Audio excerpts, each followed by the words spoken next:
1996. You're listening to The Alex Jones Show.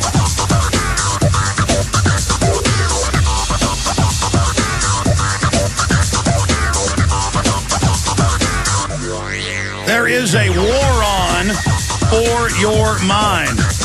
Thank you so much for joining us today on this Wednesday, the 21st day of July, 2010.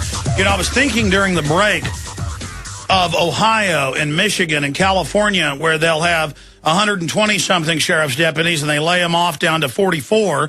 And they say in that one Ohio county, buy guns, we're only going to basically write tickets and raise money. Our police will now just be tax collectors. One deputy per shift, 3 a day, will be out there, one at one time, to respond to crime. I think of the Oakland police chief 2 weeks ago saying we're not going to respond to burglary, robbery, people being poisoned by design, arson. We're not going to respond. So the bigger the government gets, the more taxes we pay, it all goes to interest of the bankers. And this is the road warrior type collapse I keep talking about that the globalists have designed. This is their stated goal. Finishing up the points you were making, Brian Kraft, we're going to go back to Robert Denazzi and get some of his take on what's happening with this society. But that point I just raised there, I mean, I see these headlines daily. I know what happens in other countries. We are collapsing into a third world situation. Most nations live very close to a road warrior type scenario. Much of Africa is like the movie The Road. You know, it's I think it's very clear to most who listen to you that we are truthfully in the final phase of the meltdown. I mean, I said last time I was on your show, we're in inning 3 of a 9-inning Greater Depression.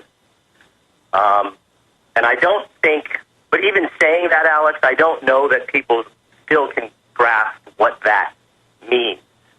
And so I think it's important to paint a picture for people, sort of a visual picture for people, so they can realize that this is not only serious, but that they must act now. And so I ask people who contact me and ask for suggestions, and we've received thousands of emails, by the way. So people are waking up. I ask people to ask themselves the simplest of questions. And those questions start with, what would you do if the power grid failed?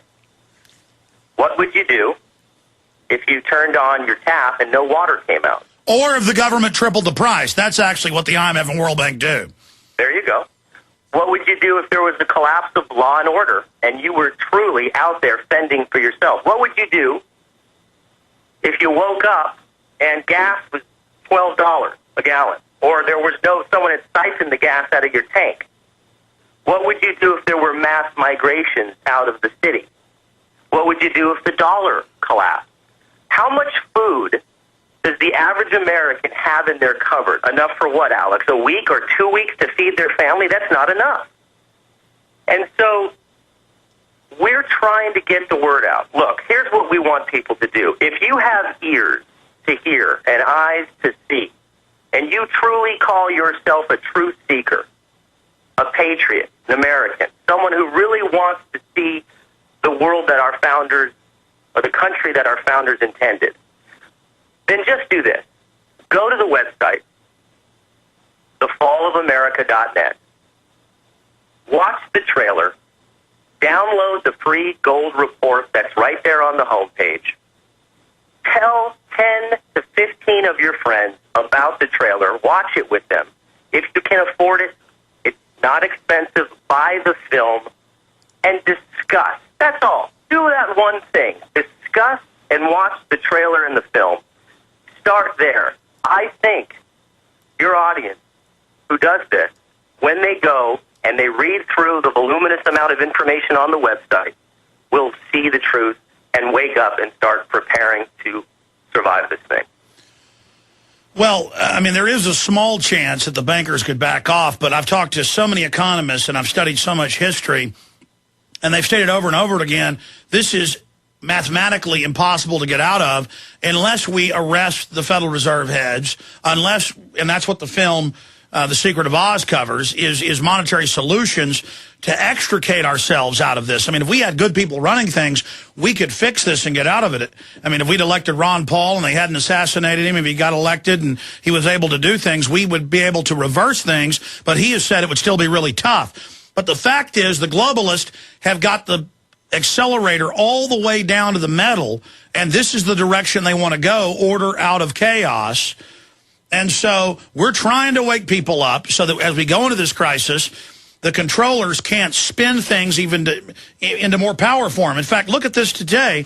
Obama signs the financial overhaul legislation. Obama signed sweeping financial overhaul into law, and it's in record that this gives the Federal Reserve not just power over monetary, but everything and the entire economy, and gives them unlimited autonomy, as the Washington Post said, to do whatever they want and gobble up other banks and insurance companies. That's why the Texas Banking Association has come out and exposed them and criticized it and said it's a fraud. But they create the banking crisis, the Madoff-type scam, then their solution is more power. This is just the evidence. They're not backing off. They've committed so many crimes, they're now committed all or nothing. They're all in. And I wanted to get Robert Donazzi's comments on what Mr. Kraft and I have been talking about. Couldn't agree more, Alex. I mean, look, here's the thing. The Federal Reserve, having given private banks the right to lend us our own currency at interest and inflation, has been historically the greatest wealth transfer scam ever concocted by anybody. It takes our value, our wealth that we produce as middle-class Americans and transfers it into the hands of the elite. That's what it's for. Now, I'm a little less optimistic than say, even Ron Paul, that the dollar could be saved. One, because they have no incentive to save it. The whole point for them is to print more and more and more, because every time they lend us more, we owe them more interest. So that's not going to happen unless we reverted back to the gold standard, which brings me back to Brian's comments on being prepared. You know, the reality is maybe a lot of us aren't in a position where we can, go off into the woods somewhere in the country and build a second home or be off the grid or whatever. But the single most fundamental thing that you can do is own gold in a variety of ways.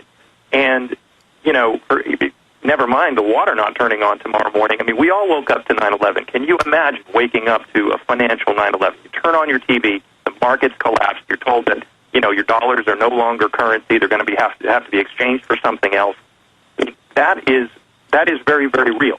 And that was the thing that I was very concerned with when we started this film. I had a dream. It's kind of funny, way back just when we were first getting going. And in this dream, I woke up and I was like, oh, I didn't do anything. It was too late. And there were sort of military vehicles rolling down the street, and we were being told on loudspeakers that we had to report to our local Liberty Center to get our freedom number. No, I've been having those dreams for 20 years before I was even awake. Well, the thing is, it's what we're trying to do with this. I really sort of caught on to the power of disseminating information in grassroots ways when I was on the set of Flight Plan, of all things. I had made a film previously years ago, and I brought a couple of copies down to the set, and I gave them to a few of my friends on the crew. And, our star, Jodie Foster, she happened to be sitting there, and I never in a million years thought she'd ask me for one, but she did, and that was on a Friday. Monday morning, her assistant called me down to her trailer, and I went in, and she said, this was amazing. I need 10 more in a box, please. I need to give them to all my friends. And I said, this is something I want to do more of. Well, I mean, they have the Emergency Centers Act, which is to build FEMA camps. They've already built them. It's like they have the Cybersecurity Act after they've already built it. They have the Real ID Act 15 years after they've already put it into place, federalizing our IDs with biometrics. They have built the FEMA centers. They are your sports stadiums. They are the old military bases. Yep. And they're already, I always said they are going to. Now they are advertising them as your local emergency community center. The old mall here off I-35 got taken over by FEMA 2 years ago. And they come over and tell you to get out of there if you try to videotape them. I mean, this is a designed implosion of society. And I just hope folks will go get the film, The Fall of America, at thefallofamerica.net, because I really do want people to get prepared, and that's why I agreed to be in your film. Let's list one more time for folks, everybody that's in this. It's a very eclectic group, but they're all basically saying the same thing. Absolutely. Very eclectic mix of notable experts, Alex, that normally agree on very little, if anything at all. but do agree that America is in sort of a stage 2 or inning 3 of a collapse. So we have Dr. Paul Craig Roberts, who's the father of Reaganomics. We have Naomi Wolf, the New York Times best-selling author. Of course, she normally probably doesn't agree with much that Mr. Roberts says. Alex Jones, Professor Mark Crispin Miller, head of media studies at NYU. We have Mickey Z, a left-winger, who probably doesn't agree with anything that the notable G. Edward Griffin, a libertarian, believes. We have constitutionalist and journalist Joseph Farah, the eminent economist Douglas Casey, who's an anarchist, is in the film. Biblical scholar Ken Klein, who talks about how this relates to Christianity and Judaism.